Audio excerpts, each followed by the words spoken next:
US Surgeon General Vivek Murthy has called on Congress to require a tobacco-style warning for visitors to social media platforms. In an op-ed which was published in the New York Times, Murthy said mental health crisis among young people is an urgent problem, with social media as an important contributor. He said his vision of the warning includes language that would alert users to the potential mental health harms of the websites and apps.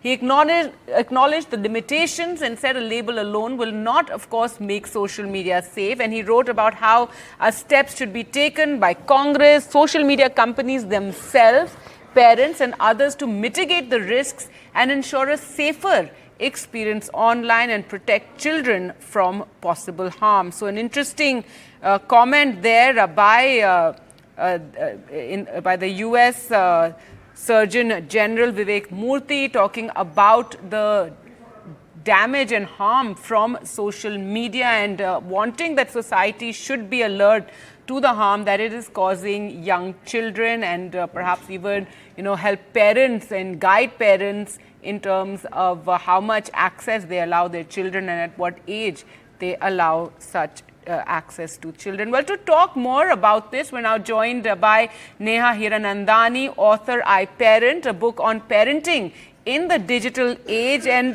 Neha, your comments on this, because your book actually talks about how parents should negotiate this digital age as their children are growing up. And it's such an interesting thing that Vivek Murthy thinks that there should be a warning, like the warning on, cigarette packets or for tobacco, that there should be a similar warning on social media platforms. Your thoughts?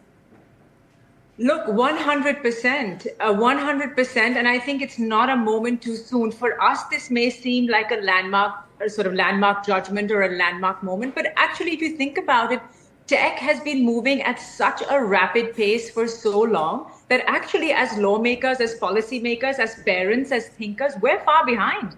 So this is not a moment too soon. We should have been doing this yesterday. We are going through a tsunami of mental health crises amongst our young children, especially amongst our girls, because they're watching these videos, these photographs on Instagram. The line between Instagram reality getting blurred, getting so fussy for all our kids every day.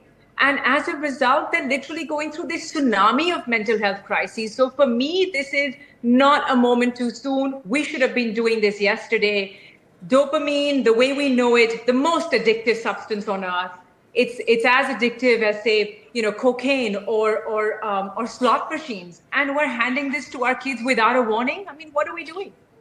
That's right. So this is something that he has written, of course, for the United States, but here in India as well, we need a lot more awareness about such issues. About, he's talked about depression, anxiety. You're speaking about, self-image issues that young people would have. So this is something I think we need to have more conversations about. Parents need to realize when they hand over that phone, the kind of harm, and that they can't just leave it unmonitored, isn't it? Absolutely. And Gargi, it's not easy, because if you think about it, there is no precedent in human history for the impact of the internet. This is a giant social experiment that we are all part of, that all our families, all our children, we're all part of. And this is the first time in history that any of us are going through something like this. So to have lawmakers, policymakers, schools, really the entire village having this conversation and being part of it to sort of help each other along, I think is massively crucial. I think the first thing we need to realize is that we can't do this on our own. As parents, we can't do this on our own, right? We'll need the support of our schools. We need the support of our institutions, health, mental wellness, all of it. And we need to sort of come together to mitigate for some of the negative effects that social media can have. And we're seeing it worldwide. It's been devastating for this generation, for Gen Z, as they're called. It's been a devastating run for them. And we need to come in and do something about this. All right, we're also joined by Dr. Deepak Raheja, Director-in-Chief, Psychiatrist at Hope Care India. Thank you so much for joining us, Dr. Raheja. Your comments on, what the US Surgeon General has said about having these sort of warning labels on social media, on various apps, and he says it needs, involvement of Congress in the US as well as, parents and even the apps themselves to have this sort of a warning saying that it's causing, a huge amount of harm to mental health.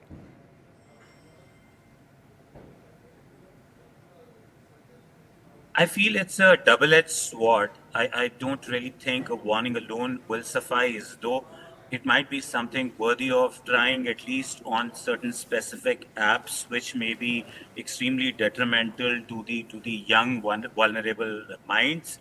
I mean, as we see and understand social media today, it has done a lot of good also in terms of helping with a lot of areas, whether it's economy, whether it's personal development of adults and growing up children also. So but yes, I mean, longer screen times are now, there are more and more studies that are pouring in that they have a detrimental effect on the basic milieu of the brain, how it functions, the neurochemical transmission, how the synapses and the neurons fire. So I think it's worthy to at least start debating very, very seriously how we can help mitigate and alleviate and reduce some of the challenges and damages that overindulgence in social media can bring. So, but I think it's to do with a lot more than just putting in a warning, which I doubt alone can suffice. So it has to do for the young vulnerable. If we are specifically talking, then it has a lot to do with parenting, how parents are broaching the subject, what is the vicarious learning, the role model that we are giving to the children in terms of our own usage, because as much as we might be worried about the young, naive, vulnerable minds, I think I'm equally worried about the adults. I mean, the way people are getting hooked and addicted to social media, and this is like a time bomb. I mean, if I was to advise my child to be careful about using drugs, I'd equally strongly want to advise them to have responsible exposure and usage of social media, because without that governance and those filters, it can open up a Pandora of information box. I mean, a plethora of information. This can have very right. So, Dr. Vivek Murthy does say that it's not just the warning alone that is going to help, but he feels it would be a start. It would be a reminder to everyone that, this is a minefield. One needs to negotiate it very carefully. Yes, Neha, you wanted to add something?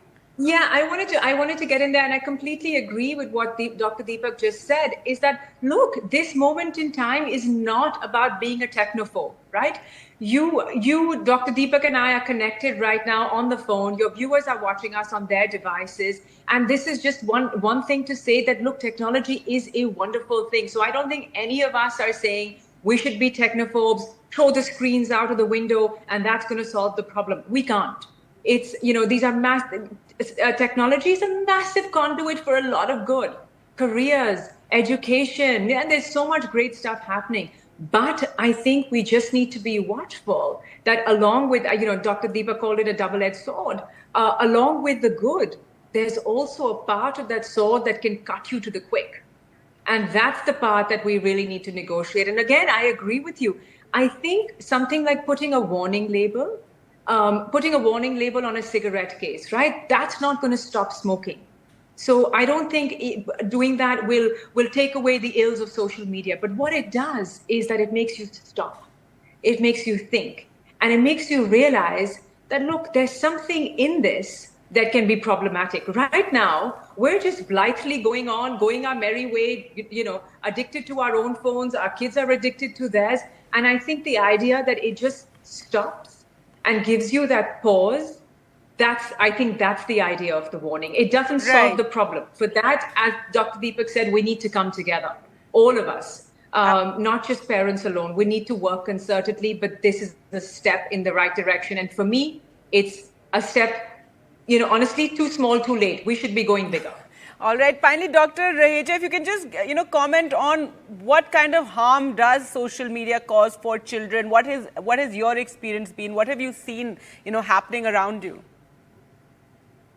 So I think in the short run and long run, I mean, too much exposure is predisposing children to become fidgety. They are diagnosing themselves and coming up more with attention deficit. A long drawn use is leading to anxiety disorders of various kind. And I have also seen people who have symptoms of florid depression. So, like I said, more studies are pouring in which show that there is clear-cut evidence now that a prolonged use would bring about a lasting change in the brain, which can be detrimental. And I think if we need to protect this Generation Z from more of deficit disorders, hyperactivity. I mean, in long run, we'll have more information, but it can lead to even more lasting, disorders of inattentiveness and more violent streaks or streaks of anger. So I think it's worthy of waking up. The society needs to wake up, and I think all of us need to be in tandem, work together, and bring in a platform where we can protect at least the younger generation, which we can't just write them off by saying that it's out there and people can govern and decide how much they want to use. The young and the vulnerable are very naive, and I think as a society it's our duty to protect them. All right. Well, thank you so much, Neha Hiranandani and Dr. Deepak Raheja, for joining us.